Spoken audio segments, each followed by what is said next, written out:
Okay, we're gonna go ahead and start now. So today it's gonna be business as usual. Uh, Today we're gonna start the week 5 sections, and then whatever we don't do in this meeting, you will do on your own time.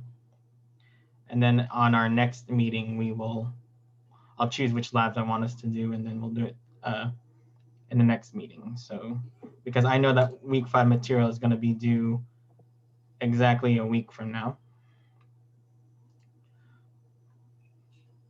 So we'll go ahead and start. So just wondering, what did you guys cover in lecture today?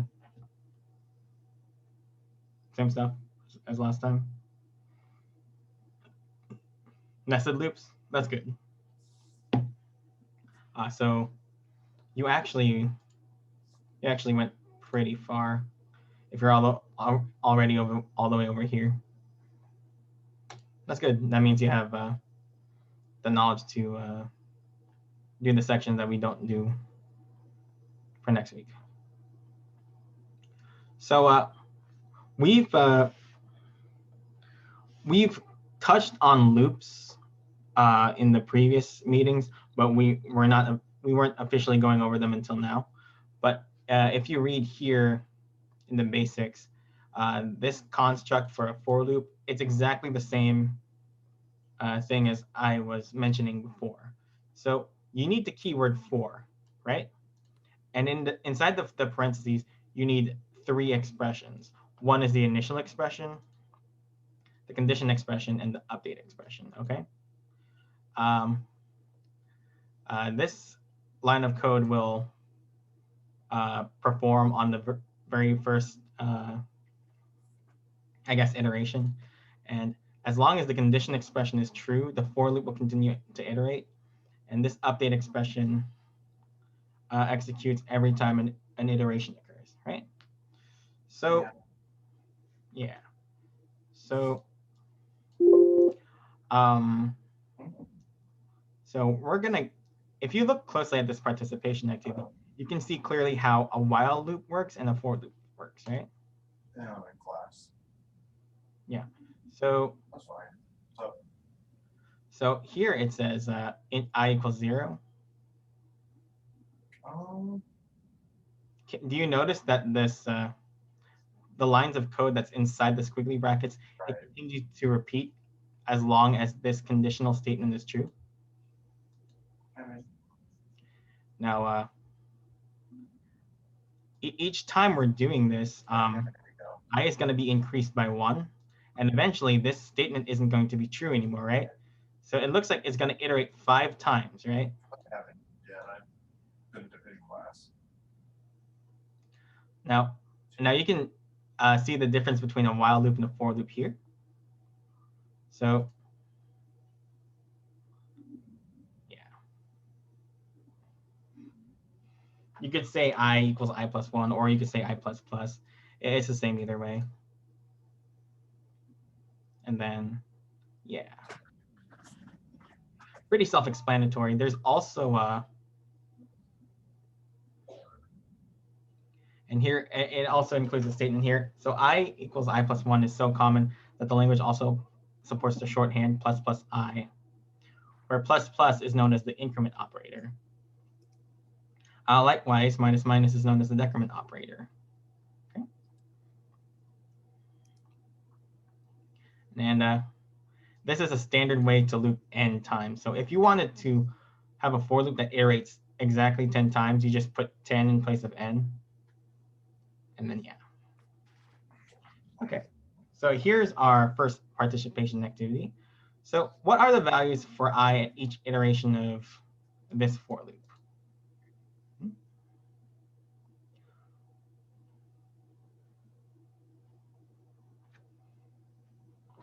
Oh, value Morris says, From 0 to 5. yep, that's right. Now, Valerie Morris said in the chat, I was wondering if we have time to look over the homework. Is there new homework in your class? Yeah, he just actually on Tuesday he didn't upload it. at all. The homework, I think he forgot to, but he just released it now. He released it now. What due date does it have? March 9th. March 9th. How far away is March 9th? That was March 4th. Oh, March 4th? No, because I'm looking at the thing and it says March 9th. Blackboard says 9. Mm-hmm. That's still a ways away. Oh yeah, it's in 2 weeks. I don't know why I thought it was in like 1 week. I'm so sorry. Okay, yeah, that's fair. Let's go do that then. Okay. Mm. Well, I don't know. Let's ask you guys. What do you guys want to do? We can finish up this section and then look at the homework if that's what you want. Because I know most people do the Zybooks sections on their own. You like working on programming more? You too? Okay. So let's finish up this section and then we can look at the homework. Is that okay? Since we already started this. Okay. Yeah. All right, so question 2, how many times will this loop iterate? Say in the chat how many times you think.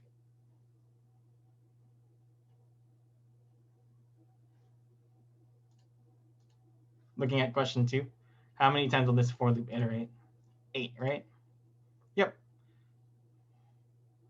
All right, so for question 3, the goal is to loop 10 times. So what am I going to put for n? I less than 9, I less than 10, or I less than 11? Say in the chat what do you think it is. Yep, 10. What about this one? Loop 99 times.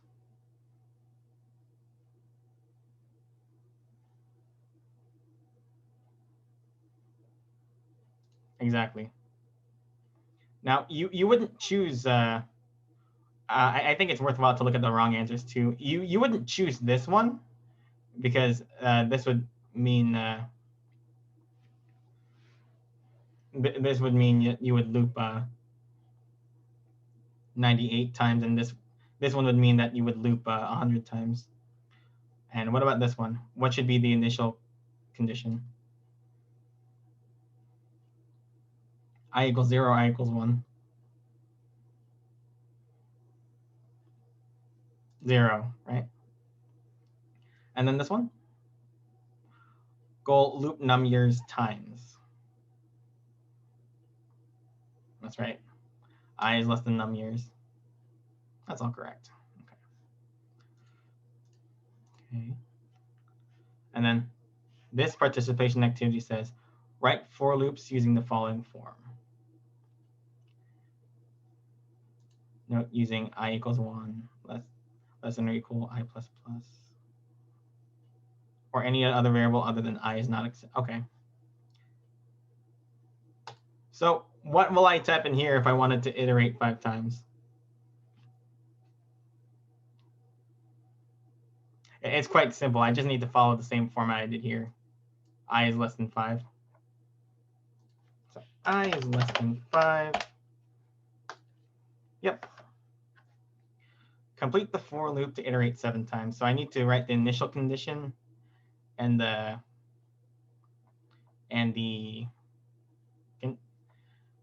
initial expression and the condition expression. So what am I going to write in here?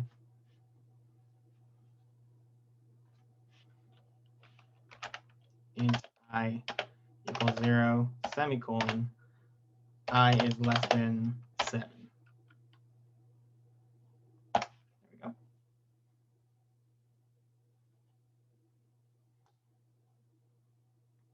Oh, that's not it. Complete the for loop.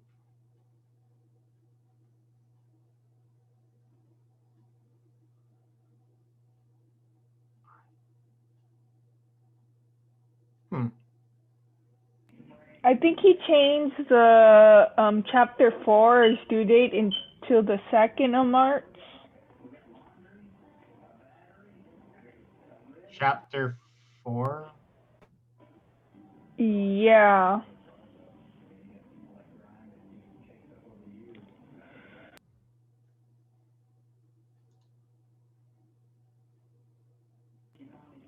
It should, because maybe refresh your page.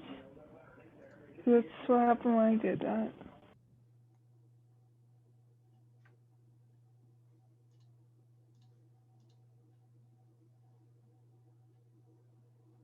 Oh, he did.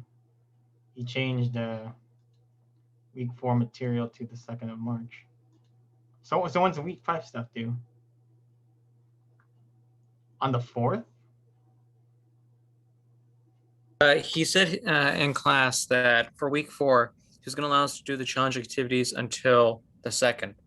Week 5 is still, like everything for week 5 is still due Thursday, but just the challenge activities for week 4 is extended to that.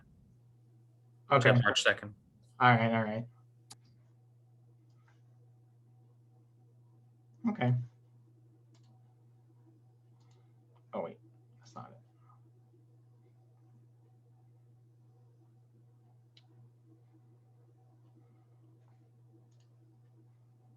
So you have an extension in week 4, but week 5 stuff is going to be due the same day. Okay. Yeah. Okay. That's good news for you guys. So honestly, do you guys want to keep doing this, or do you just want to look at the homework? I want to look at the homework. Okay. I'm going to go ahead and stop my share. Someone pull up the homework, and then I can take a screenshot of it, and we can look at it together.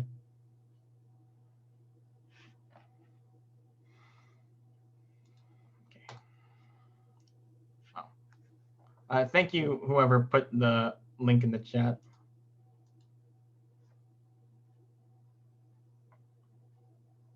Oh, wow. Okay. So I think I'll put this like that, and then I'll share my screen again.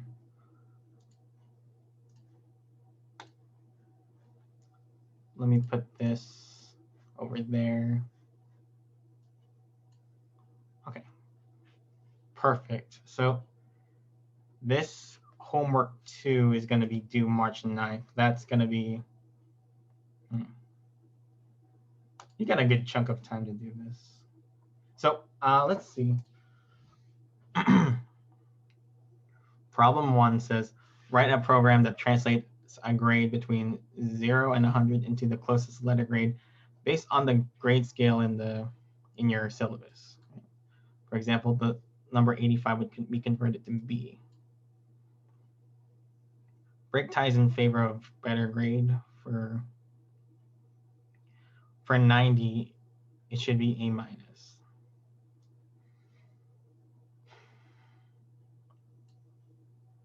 So if you got a 90 grade, 90 falls is the end of B plus, but the beginning of A minus, so it would fall there, right? And then it says you can use either if or switch statements, because either or would work, right? Okay. Yeah, so question 1 looks pretty easy. What does question 2 say? Write a program that reads in 3 strings and then sorts them lexicographically. So in other words, it's saying sort them in alphabetical order. So you could do that using greater than or less than statements, right? Okay, so question 2 also seems pretty easy. Question 3 says, write a program that reads a word and prints the word in reverse. Oh, yeah, that's really easy too. We just have to make a for loop, set I equal to 5, and then decrement, and then say I minus minus instead of I plus plus. I can show you guys if we get to it. And then question 4 says, translate the following pseudocode for finding the minimum value from a set of inputs into a C++ program. Okay, so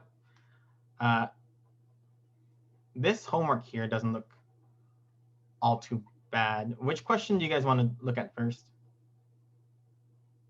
You kind of want to tackle the first one because it seems the most loaded.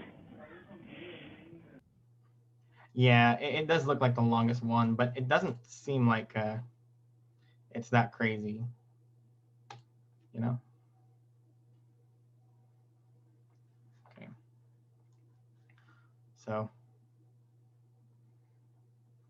I already went ahead and uninstalled my code blocks because I don't know, it just wasn't agreeing with me. I'm just gonna use Visual Studio, but I hope you guys are using code blocks on your machines.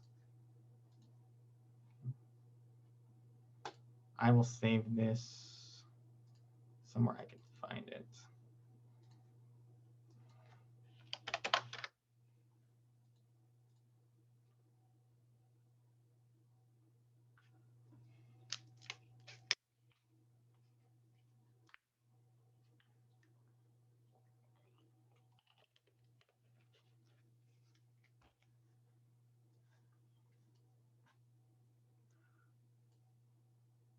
Okay, great. It wasn't working right on mine. What wasn't working right on yours, Devin Lamb? The code blocks wasn't working right on mine either. It didn't seem, for whatever reason, I installed it and followed everything, and it. So like I'm using the same thing you're using currently. Oh, okay. That's fine. Oh. It says name your project homework 2P1. Oh. I decided to call it main because that's why I call it. Oh well. Just remember to call it homework 2P1 on your machine. Okay. So I wonder if I could. No, I guess not. Okay. So maybe I put this here. Is that better?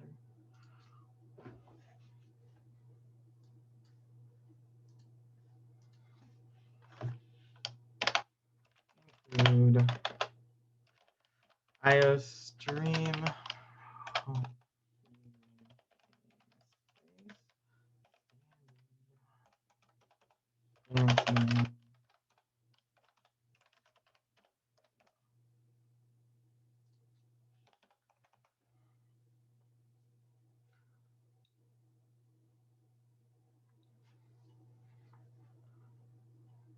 So I think now it didn't say this explicitly in the instructions, but I think the first thing we got to do is give the user the ability to enter a grade in order to convert to a letter grade. So let's say something like cout enter a grade 0 to 100 to convert.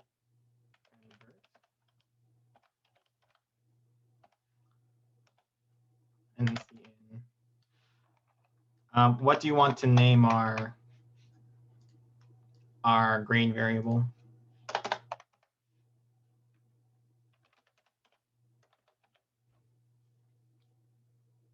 What do you want to name it? Just int grade? Yeah. Grade. Okay. Grade.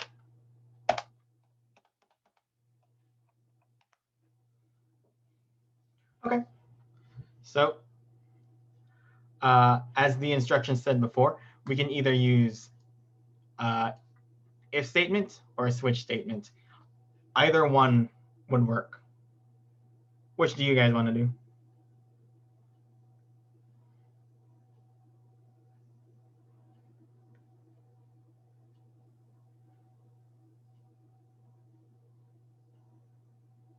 Do you want to vote which way you want to do it? If you want to do it if statement or switch statements? If statements looks a little easier, and I guess it's less typing, like typing switch. Yeah, it is. And I think it'd be easier to look out for errors, cause, well, I mean, I don't know if it'll make a difference, but you know, because if it's two words, you can spot it immediately versus switch. Hmm. Okay, so uh, do switch. Switch is a lot of work, to be honest, because if we're doing a switch statement, like I'm gonna say this for switch grade, and I said case. I would have to make cases for if grade is 0, if grade is 1, 2, 3, 4, 100 different values. So it's probably easier if I just say if, right?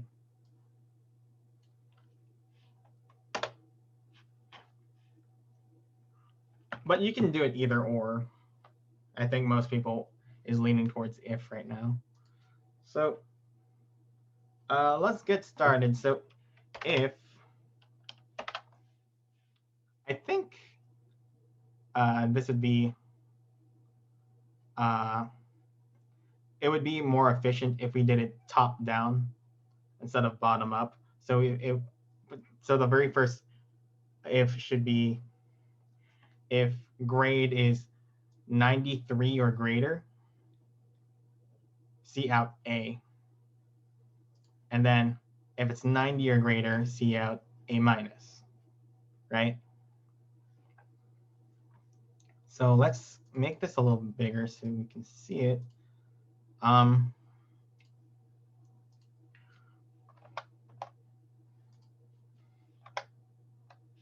If grade then 93,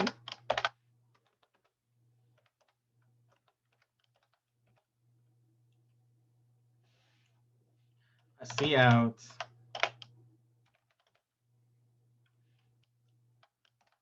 A.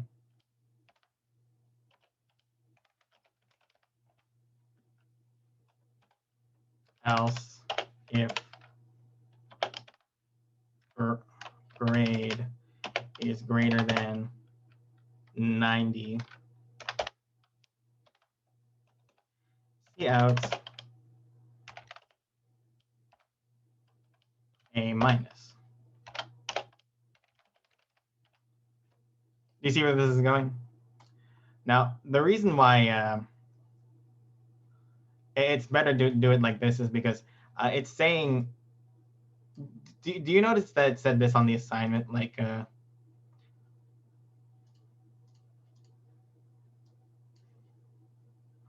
break ties in favor of the better grade. For example, 90 should be A.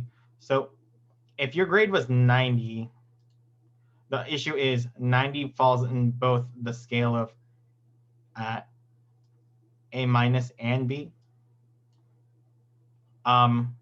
Because we're doing it top down, even though both statements would be true, that 90 falls into A minus but it also falls into B plus. The if statement checks each statement one by one, and it finds the first one that is true and ignores all the other ones. So if it checks that this is true, it won't check anything else. And that's the way we want to break the tie, right? That's why I wanted to do it top down instead of bottom up. Because if we did it bottom up, like say we said less than 60, and then less than 63, then it would break the tie in favor of the lower grade. And we don't want that, right? I hope that makes sense. Yeah. Would the next one be if grade is greater than 86 and output B plus? Yep, that's right. Grade Okay. is 86, see out B plus that.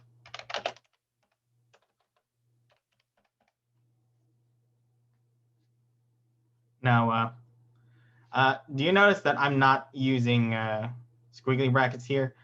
If you're not using a squiggly bracket after an if or an else if statement, the C++ compiler will assume that you only want one line of code in the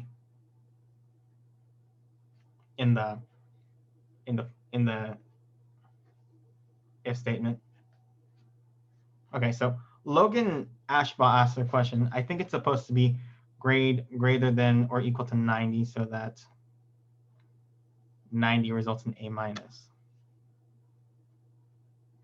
You know what? I actually think you're right. I think this should be greater than or equals. Greater than or equals. This should be greater than or equals, and this should be greater than or equals. So remember to make that change in your program as well. But anyways, you would keep repeating these, like this structure, for 83, 80, 76, 73, so on and so forth. But then when you get to the last statement for the F, you actually don't need to say, like, I'm going to put do other ones here. When you do the last one for F, you don't need to say else if, you just need to say else. And then C out F.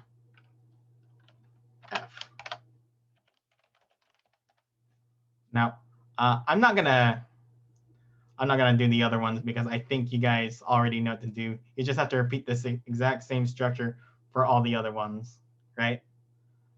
But I think if you just did that, then you've essentially finished problem 1. Do you guys want to just move on to the next one since you guys already know what to do? Yeah. All right. Remember, this video is going to be on Blackboard right after this meeting is over. But yeah, I could finish this, but I'm not going to waste time here. So if everybody got this, we can just move on. So if it's okay with you guys, I'm just going to use the same project again, just because I'm lazy.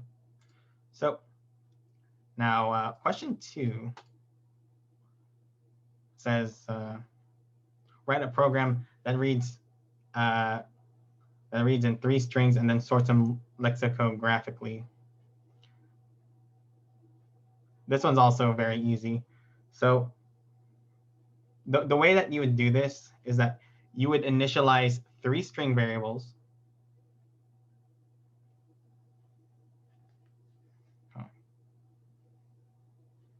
Daniel asks in the chat, can you go back to 1? This one? Daniel? Or did you need the code? You need the code? So so in order to complete this problem, you would actually repeat the exact same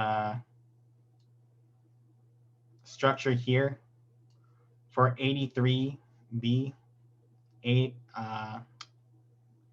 80B minus, 76 C plus, and you would continue doing that. And then after you get to the end, put else, C out F in the end.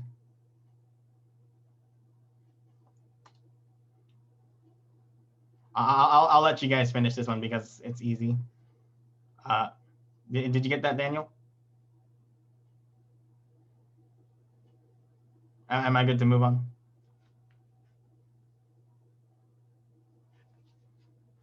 All right. Well, I'll just move on.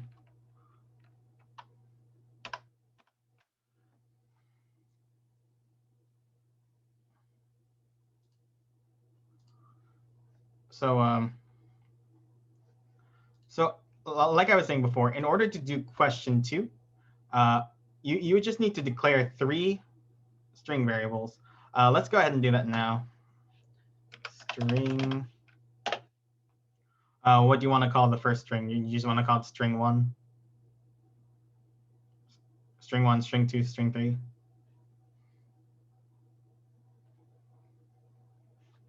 So maybe string 1, string 2,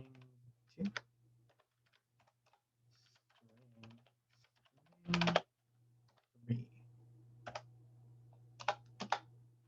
Okay, so the very next thing to do is you want to call it name 1, name 2, name 3. Okay, we can do that. Name 1, name 2,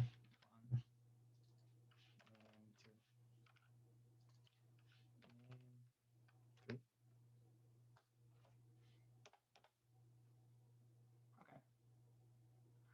So the very next thing, I guess, is to C out to the user, enter 3 strings, and then have them C in 3 strings, right? Because I can see that that's what they want in the example here. So I'll say C out, enter 3 strings.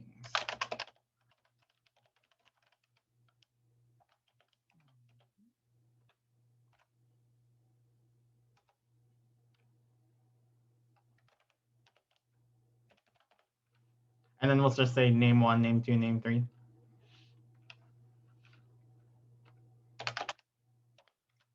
Name 1, name 2, name 3. Like that, see?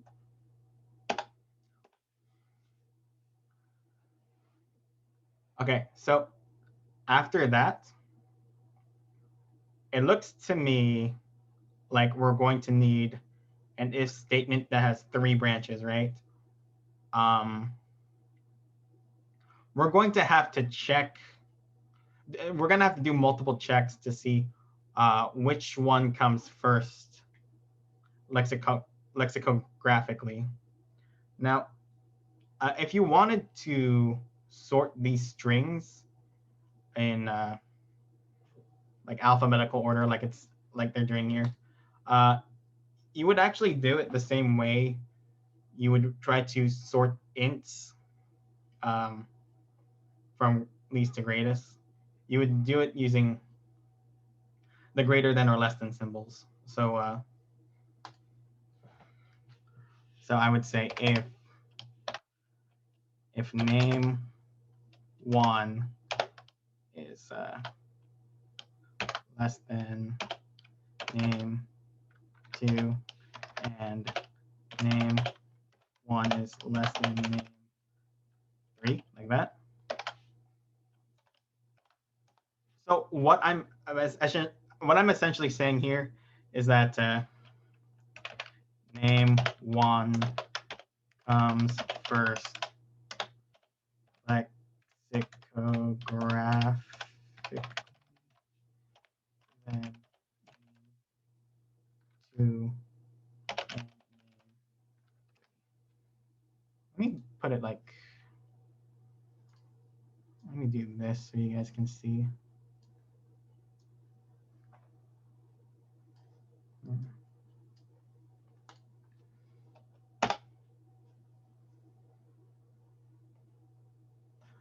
So does this make sense to everyone? Do we understand why I'm saying this? Yeah.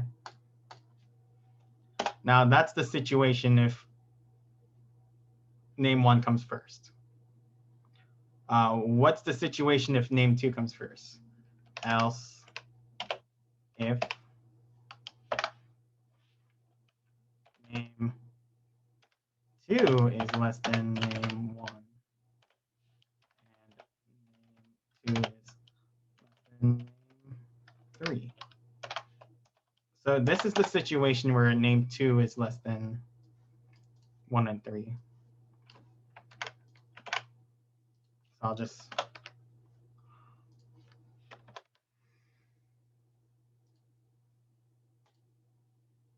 and then what?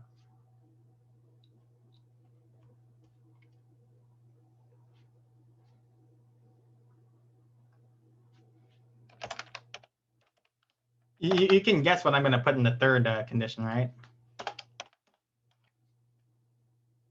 If name 3 is less than name 1 and if name 3 is less than name 2. Less than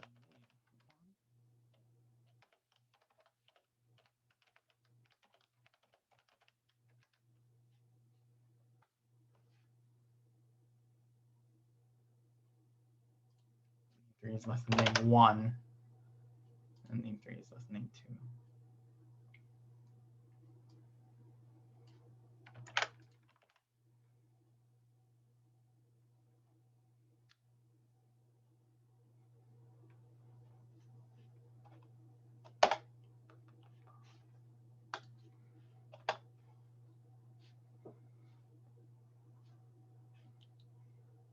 Okay, so so now that we got this, we can figure out what to do now. So if name 1 comes first before name 2 and name 3, obviously I need to see out name 1 first, right? So I'm just going to say this inside of this this set of squiggly brackets.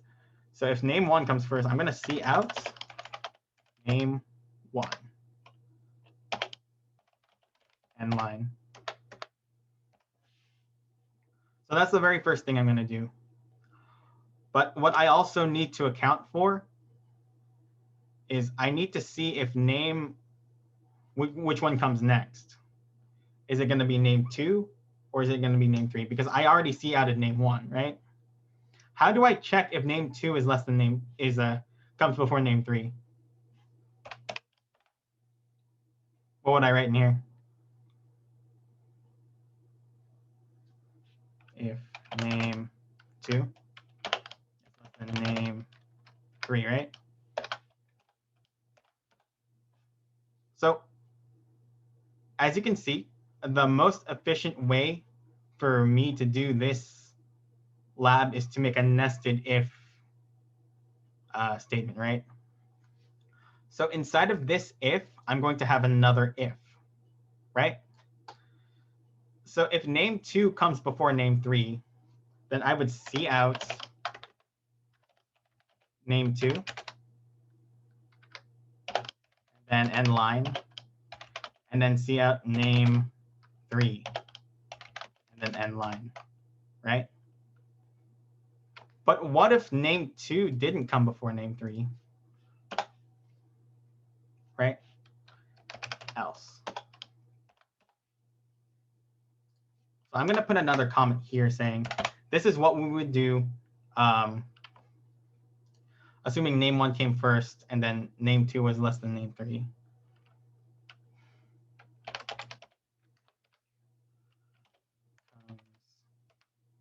Next, before name 3. Like that.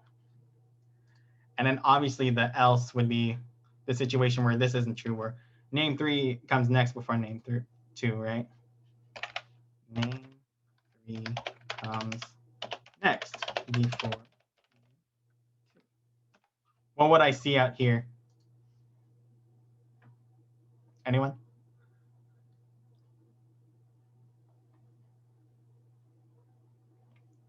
It would be the exact same thing as this, except name 2 and name 3 is switched around, right? Agreed?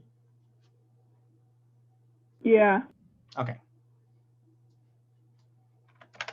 So I'll put this line of code here, but change this to name 3 and change this to name 2.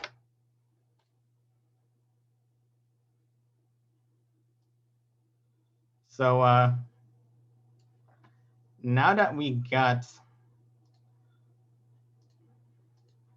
so the we're going to repeat this a similar structure inside of this conditional and this conditional too, right? Do you think you guys can figure it out from here following this, or do you want to just finish it?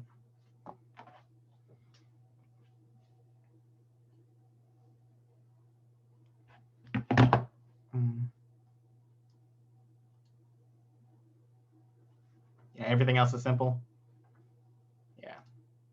So I got the ball rolling for you for question 1 and question 2, right? So I'm going to put space here, knowing that you guys need to complete these on your own. Copying the same structure, right? Yeah. I'm just zooming in because I'm just zooming out so that you guys can see everything. So it'll be very similar to this. You just got to switch them around, right?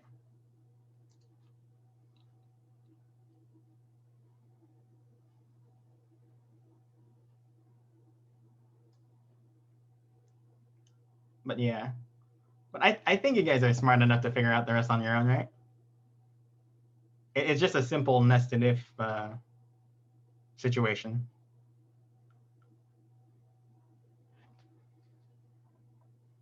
Do you guys want to move on to the next question? Or do we still need to look at this some more?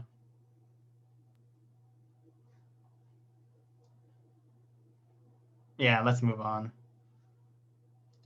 I agree. We spent a good portion of time on this already.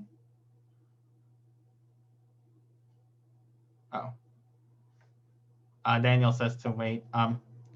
What parts did you still need to see, Daniel?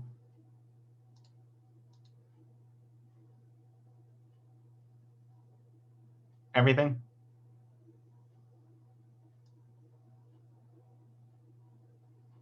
Okay. I'm going to scroll down very slowly for you, okay? So here's this part here. And then inside of this, you're going to have something that's very similar to this. Just switch them around.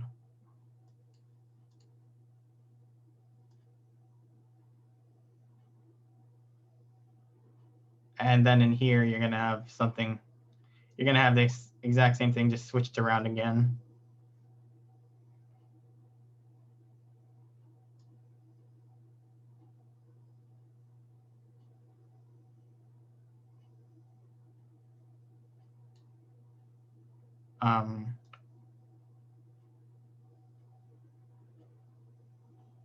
You're good, Daniel? Okay, great. So we're good to move on to question 3? Okay, perfect. So I'm just going to go ahead and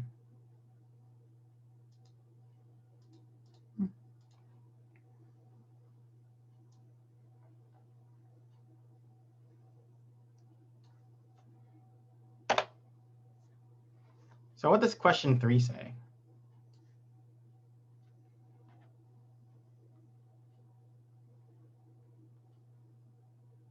So question 3 says, write a program that reads a word and then prints the word in reverse. For example, if the user provides the input Harry, the program prints YRRAH.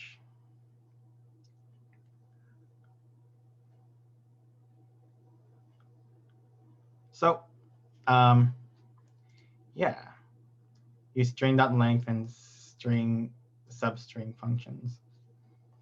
Now, now there's multiple ways to do something like this. Of course, I would use the string.length function. I don't think I would necessarily use the substring function though. But you guys want to know the way that I would do it?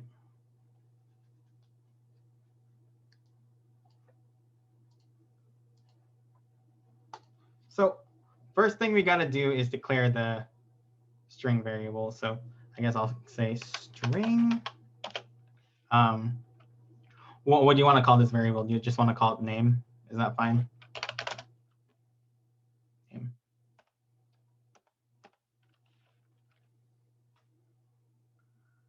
Now,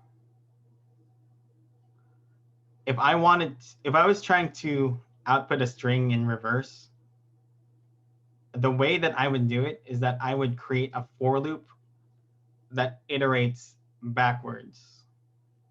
Does that make sense? Like you've seen for loops that increment.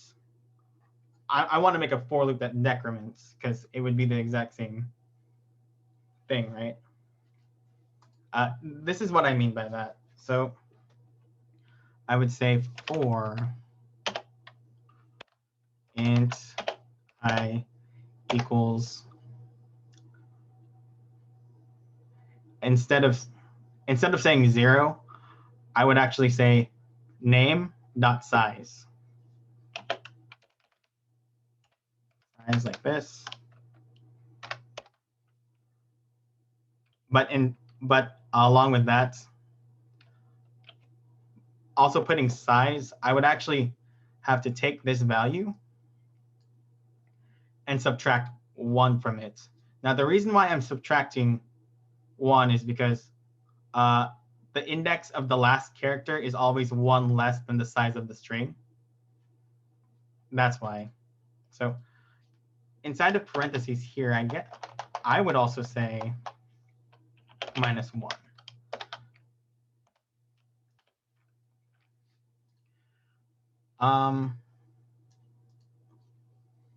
And then I would say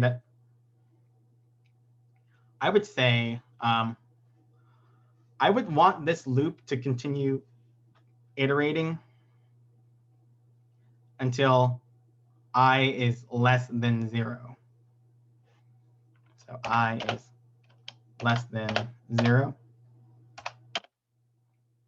And then over here in my update condition, instead of saying I++, I would say I minus. Like that, see? Now this may look different from for loops that you wrote in the past, but it's really not that different. All I'm doing is, instead of my for loop going 0, 1, 2, 3, my for loop is going to go 3, 2, 1, 0. Does that make sense? Because I can do that, like, and then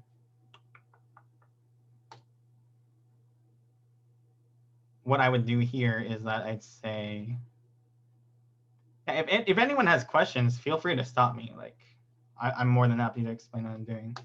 And then lastly, I would just cout name.at I.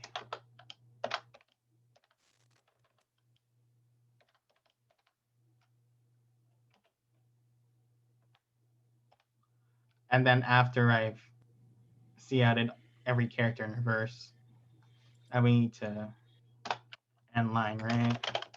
Shouldn't I be greater than 0 in the loop?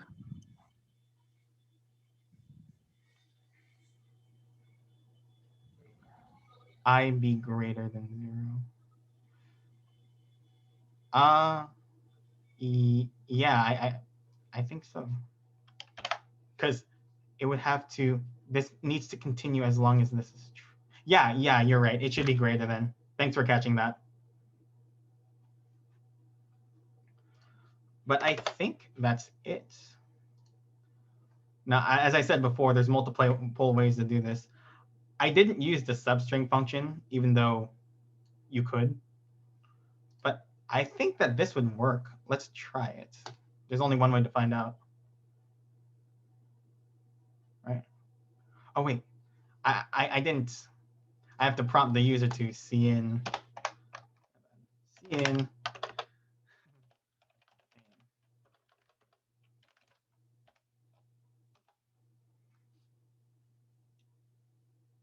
There's only one way to find out if it works. Like, so I need to enter my name. I'm just going to put my name.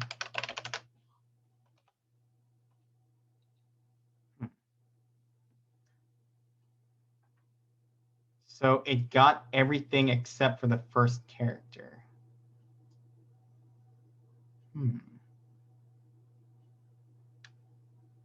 Maybe I should. Oh, it's greater than or equal to 0. Yeah. Oh, okay. Yeah, because, yeah, you're right, because we typically put greater, we typically put less than in our for loops, but the inverse of less than is greater than or equal to, because the equal to part would catch the boundary that lies between the two regions. So if we did this way instead, it would be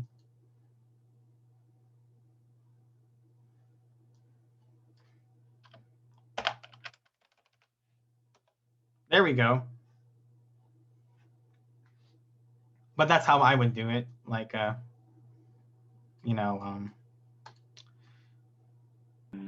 What does expected initializer before CN mean? I'm sorry, what? What does expected initializer before CN mean? Expected an initializer before CN. Yeah. I think it means that you miss a semicolon. Is that what that is? No, I put the semicolon here. Oh. Do you want to share your screen, Valerie Mora? Yeah. Okay. All right, I'm gonna go ahead and stop my share. You go ahead and share your screen now.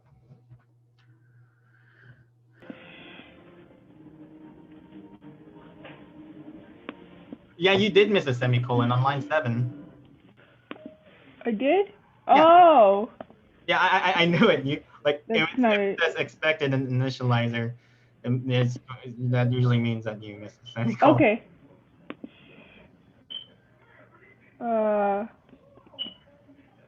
Now it's just not appearing as anything.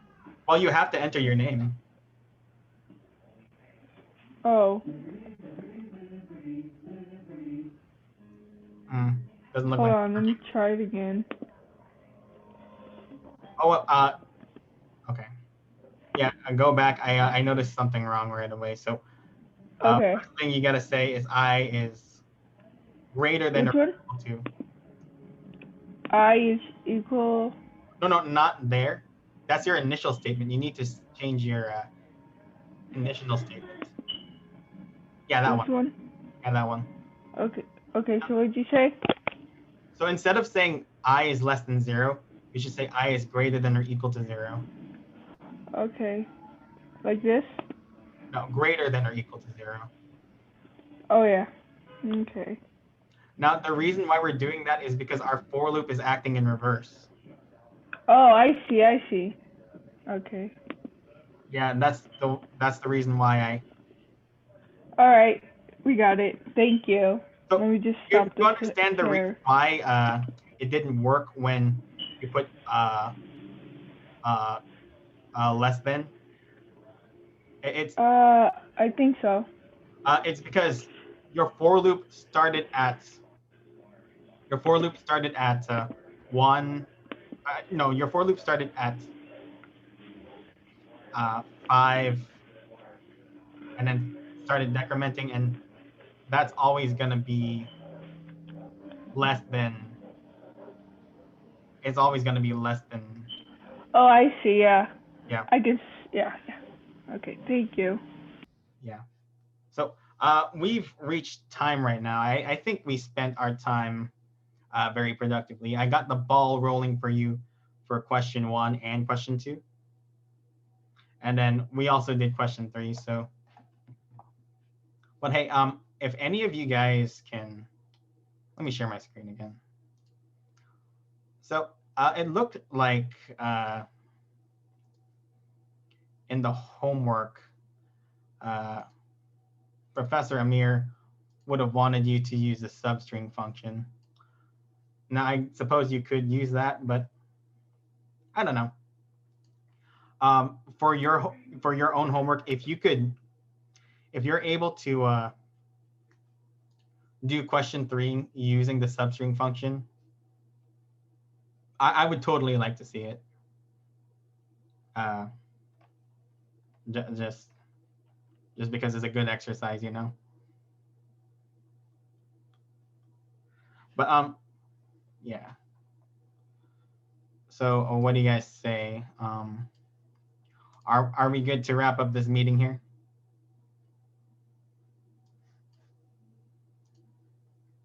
So let me go back here. So we didn't really do any sections, but that's okay. Like they're easy enough to do on your own. So I trust you guys to do the sections for week 4 and week 5 on your own time. Yeah. Okay, great. And if you guys really want to, we're going to be doing labs next session though. If you guys really want to, we can look at the 4th problem of the homework in the very next meeting time. Is that cool? Yeah, that's cool. Okay. So I'm gonna go ahead and wrap the meeting up now, unless anybody else has any more questions. No? Okay. Have a good weekend, everyone. I will see you next week.